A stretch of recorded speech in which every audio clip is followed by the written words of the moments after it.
नमस्कार, मैं हूं नेहा शर्मा। स्वागत है आपका कुंडली टीवी पर। मेरे साथ हैं मिस्टर नरेश अरोड़ा जी। स्वागत है सर आपका। नमस्कार। तो सर आज हम बताएंगे सिंह राशि के बारे में कि सिंह राशि के लिए 2024 कैसा रहेगा। नेहा, सिंह राशि के जातकों की सबसे पहली जो पहले बात करते हैं कि ये कैसे हैं, मीन्स किस नक्षत्र में इनका जन्म होता है, कौन सी जी। दशा में चल रहे होंगे, कौन से जो युवा हैं वो कहाँ, उनकी कौन सी दशा चल रही है, या जो बुजुर्ग हो गए हैं उनकी कौन सी दशा चल रही है, जो प्रोफेशनल्स हैं वो कहाँ कौन सी दशा से गुजर रहे हैं। तो सबसे पहले तो नेहा, ये जो सिंह राशि के जातक है ना, इनका जन्म होता है मघा नक्षत्र में, या फिर पूर्व फाल्गुनी नक्षत्र में, या उत्तर फाल्गुनी नक्षत्र में। तो मघा के चारों चरण इसमें आते हैं, और पूर्व फाल्गुनी के चारों चरण इसमें आते हैं, और उत्तर फाल्गुनी का एक जो चरण है वो इस राशि में आता है। और इसका मतलब यह है कि या तो इनका जन्म केतु के नक्षत्र में होता है, या शुक्र के, या फिर इनका सूर्य के। सूर्य का पहला चरण इनको मिलता है, इसके बाद के चरण नहीं मिलते हैं, फिर वो अगली राशि कन्या में चले जाते हैं। तो जो बच्चे जो सिंह राशि के जातक केतु की दशा में पैदा हुए हैं, वो इस समय रफली 25 साल के आसपास की एज के होंगे, क्योंकि 20 साल तो उन्होंने वो शुक्र की दशा बिता ली। तो वो इस समय वो प्रोफेशनल लाइफ में है। वो सूर्य में चल रहे हैं या चंद्र में चल रहे हैं, जी। या तो सूर्य की दिशा में है या चंद्रमा की दिशा में है। जो प्रोफेशन में उतर चुका है सिंह राशि का जातक, या वो सूर्य की दशा में है या वो चंद्रमा की दशा में है। इसका मतलब सिंह राशि के वो जातक जिन्होंने करियर शुरू किया है अपना, और जो केतु के नक्षत्र में पैदा हुए हैं, वो इस समय लगन की दशा से ही गुजर रहे हैं, यानी कि अपनी राशि की दशा से ही गुजर रहे हैं। जी। वो समय बहुत अच्छा हो गया है। एक तो उनके लिए जो थोड़े से आगे निकल गए हैं, यानी कि 30 साल के आसपास की एज है जिनकी, जो मघा नक्षत्र में पैदा हुए हैं, जो शुक्र के नक्षत्र में पैदा हुए हैं, वो हो सकता है चंद्रमा की ही दशा से गुजर रहे हो। तो मेजोरिटी ऑफ द जो पीपल है ना, इस समय जो प्रोफेशन में है या जो पढ़ने की लास्ट स्टेज में है, वो या तो सूर्य से गुजर रहे हैं, या चंद्रमा से, या मंगल से।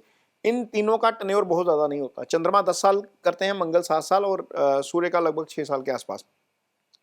तो ये जो टन्योर है ना, ये सारा, तो यहाँ पर जितने भी प्रोफेशनल्स हैं इस समय, जिनकी उम्र नेहा 40 साल के आसपास की जा रही है, जो 40 साल के आसपास पहुंच गए हैं, वो मंगल, उनका मंगल शुरू हो गया होगा। जी। यानी कि मेजर प्लैनेट कौन से हैं? सूर्य, चंद्र, मंगल, और फिर आगे राहु आएगा जाके। अब जितने प्रोफेशनल्स हैं वो सूर्य से, चंद्र से, या मंगल से हैं। अब मंगल इस कुंडली में योगा कारक हो जाता है इस राशि में, क्योंकि मंगल के पास एक तो भाग्यस्थान का प्रभार है, यानी कि वो फल उसका करते हैं, और एक उनके पास चौथे भाव का प्रभार है, यानी कि चौथे भाव में मंगल की आती है इनकी वृश्चिक राशि, और 9वें भाव में मंगल की जो है वो राशि आती है मेष। जी। और मेष राशि जो है वो 9वें भाव में होने के कारण, यदि मंगल की दशा शुरू हो गई है, और बहुत सारे लोगों की मंगल की दशा चल रही होगी जो 35 साल के ऊपर ऊपर के हैं, तो मंगल की दशा में से जितने भी लोग गुजर रहे हैं उनके लिए समय नेहा बहुत अच्छा रहने वाला है, क्योंकि स्थिति बहुत अच्छी है। जी। मंगल योगा कारक प्लैनेट है, तो प्रोफेशनल राइज इनको मंगल की दशा में बहुत अच्छा मिलेगा। तो ये सिंह राशि के जातकों के लिए, यदि आपकी दशा मंगल की चल रही है, जो निश्चित तौर पर चल रही है, यदि चंद्रमा की भी चल रही है, आप चंद्रमा के लास्ट फेज में होंगे, तो चंद्रमा की दशा में भी आपको उसके बहुत अच्छे फल मिलेंगे। उसका कारण नेहा यह है कि चंद्रमा कर्क राशि में है। जी। चंद्रमा की राशि कर्क है, जो इनके 12वें भाव में है। लेकिन यदि हम इनकी कुंडली में शनि का गोचर देखेंगे इस साल में, तो शनि का गोचर इनके सप्तम भाव में होगा सीधा। सप्तम में शनि दिग्बली हो जाते हैं। जी। एक तो यह है। गुरु इनके लिए जो है वो इस समय भाग्यस्थान से गोचर कर रहे हैं, और गुरु दशम भाव में आ जाएंगे अप्रैल के बाद। तो गुरु का गोचर, यहाँ दो प्लैनेट हैं जिनको बहुत कंसिडर किया जाता है एस्ट्रोलॉजी में, जिनके गोचर को, एक शनि और एक गुरु।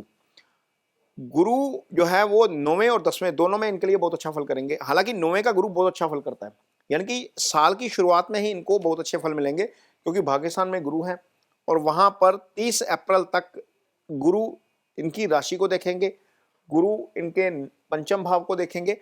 तो निश्चित तौर पर पंचम से भी बहुत अच्छे फल मिलते हैं। 9वें के बाद दूसरा जो सबसे शुभ स्थान होता है वो पंचम ही होता है।